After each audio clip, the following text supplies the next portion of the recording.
میں آپ صبح کو خدا کی خادمہ مسر زاہد کا سلام بہت ہی خوبصورت کلام کے ساتھ آپ سب کی خدمت میں حاضر ہوئی ہوں۔ متی رسول کی معرفت لکھی گئی انجیل اس کا 9 باب اور اس کی ہم 20 آیت دیکھیں گے۔ اور دیکھو، ایک عورت نے جس کے 12 برس سے خون جاری تھا اس کے پیچھے آ کر اس کی پوشاک کا کنارہ چھوا، کیونکہ وہ اپنے جی میں کہتی تھی کہ اگر صرف اس کی پوشاک ہی چھو لوں تو اچھی ہو جاؤں گی۔ آمین۔ بہت ہی خوبصورت کلام مقدس ہمیں ہر روز ایمان میں گرو کرنے کے لیے اور ایمان میں بڑھنے اور قائم رہنے کے لیے بے شمار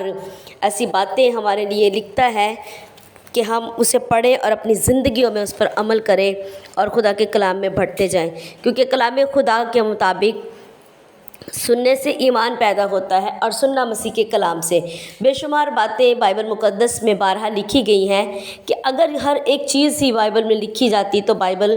اتنی بھاری اور اتنی بڑی ہوتی کہ اٹھائی نہ جاتی، لیکن وہ چیزیں جو انسان کی ضرورت کے لیے، اس کے معیار کے بلند ہونے کے لیے اور اس کے ایمان کو مضبوط کرنے کے لیے اور اس کی کچھ ایسی باتیں جو شرعی طور پر زندگی میں دی گئی تھیں، ان کی کچھ غلط فہمیوں کو دور کیا جا سکتا ہے۔ دیکھیں، شریعت میں کچھ چیزیں ایسی تھیں جنہیں کلام مقدس میں قلم بند کر دیا گیا کہ یہ ناپاک ہے، آپ اس کنڈیشن میں ناپاک ہیں، آپ اس چیز کو کھاتے ہیں تو آپ ناپاک ہوتے ہیں۔ کچھ رشتے ہیں جن کے ساتھ آپ کا ریلیشن جو ہے وہ ناپاکی کی طرف، گناہ کی طرف کہلاتا ہے۔ یہ ساری چیزیں دینے کا خدا کا ایک مقصد ہے کہ پاک اور مقدس قوم جو ہے وہ جو خدا کے جلال میں داخل ہونے والی ہے اس کی ایک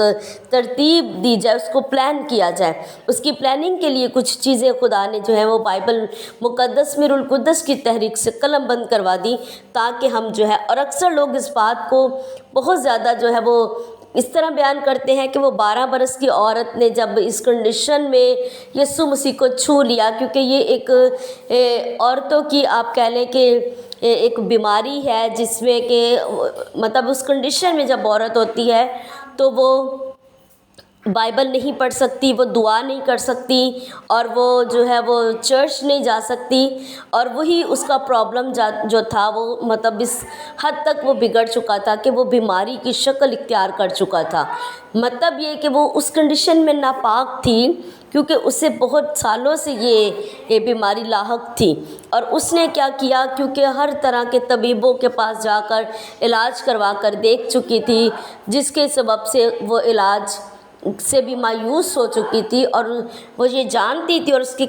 ایمان کا بھی یہ معیار تھا کہ یسوع مسیح جو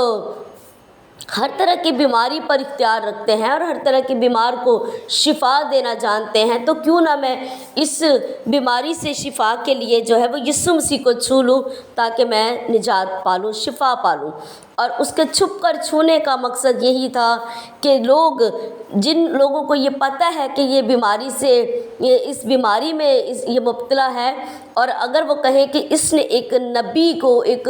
خدا کو جو ہے وہ ایک استاد کو کہہ لیں، ربی کو چھو کر ناپاک کر دیا ہے، اسی لیے وہ چھپنے لگ گئی۔ لیکن جس میں سے شفا جاری ہوئی اس کو یہ بات پتہ تھی، وہ جانتا تھا، اور خدا لوگوں کے ذہن سے یہ باتیں نکالنے کے لیے یسوع مسیح نے ظاہر کیا، تاکہ ایسی عورتیں، ایسی بیٹیاں اگر کسی ایسی پرابلم میں ہوں تو وہ اسی بیماری میں خاموشی سے جو ہے وہ اپنی جان نہ دے دے، بلکہ وہ اس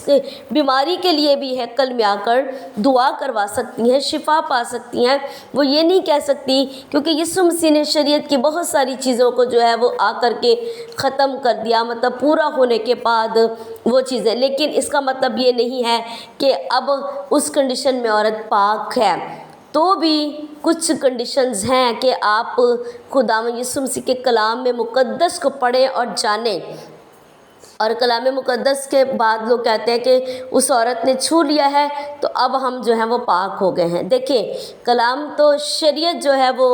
خدا نے جو دے چکی وہ دوبارہ دہرانے کی ضرورت تو نہیں ہے۔ جن کنڈیشنز کا ہمیں پتہ ہے کہ ہمیں اس میں کس طرح رہنے کی ضرورت ہے، یسوع مسیح کے خون نے ہمیں دھو کر کے گناہوں سے پاک کر دیا ہے۔ یسوع مسیح کے خون نے ہمیں دھو کر کے ہمارے بدن کو ناراسیوں سے پاک کر دیا ہے۔ یسوع مسیح کے خون نے ہمیں اس شریعت کی لعنتوں سے آزاد کیا ہے۔ اور کچھ کنڈیشنز خدا کی پاکیزگی سے جب ریلیشن رکھتی ہیں، ریلیٹڈ ہیں، تو پھر ہمیں خدا کی پاکیزگی کا لحاظ رکھنا بھی ضروری ہے۔ اور اس عورت کی مثال کہ ہمیں بیماری کوئی بھی ہو، ہم اس میں یسوع مسیح کے پاس جا کر اس سے شفا پا سکتے ہیں۔ بہت ہی خوبصورت کلام۔ خداوند آپ سب کو برکت دے۔ God bless you.